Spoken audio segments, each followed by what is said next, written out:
জব্বার আমার থেকে এতদিন, আর এইটাই মিথিলা আমাকে বারবার দেখাতে চেয়েছিল, বাট আমি দেখতে চাই। ম্যান, জব্বার মি একটা ফ্রড। মিথিলা ওয়াজ রাইট, আমাকে ট্রাস্ট করা উচিত ছিল। বলছিলাম না? কে খুঁজছে, কাকে খুঁজছে? তাহলে তাহলে আপনি যে কয়দিন ধরে এদিক সেদিক সব জায়গায় আমাকে খুঁজে বেড়াচ্ছেন, পুরো মহল্লা খবর বানাই দিচ্ছেন, সবার কাছে আমার ইনফরমেশন জানতে চাচ্ছেন। আপনি কি মনে করছেন আমার কানে আসেন এগুলো? সমস্যা কি আপনার? আরে ধুর, কে বলছে আপনার এগুলো উল্টাপাল্টা কথা? আমি আপনারে কেন খুঁজবো? বললেই হইলো।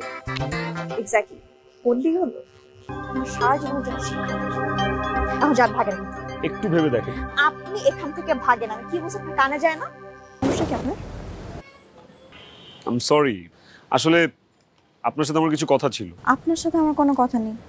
মিথিলা, আমি বুঝতে পেরেছি আপনি নির্দোষ, আপনাকে ফাঁসানো হয়েছে, and I am sorry for that. Sorry বলতে এসেছেন আবার? সরির সাথে আরো কিছু কথা বলতে এসেছি। আমি শুনতে চাই না। হাত ছাড়েন বলছি, হাতটা ছাড়েন। প্লিজ আপনি আমার অফিসে জয়েন করেন, প্লিজ, আমি হাত জোর করছি। ইম্পসিবল। আপনার সাথে আমি অন্যায় করেছি।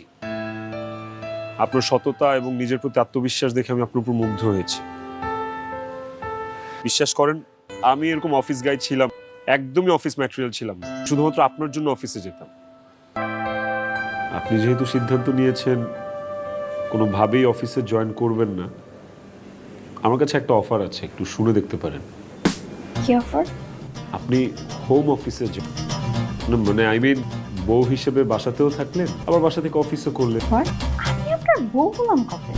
আমিও বা এমডি হলাম কবে? নামমাত্র এমডি ছিলাম, বউ হবে। আমিও সত্যিকারের এমডি হয়ে আপনাকে দেখাবো। আর এমডি হওয়ার পর যদি আপনার ভাব বেড়ে যায়? পাগল, তা খারাপ আমার। নেড়া বেলতলা একবারই যাবো, শিক্ষা হয়ে গেছে।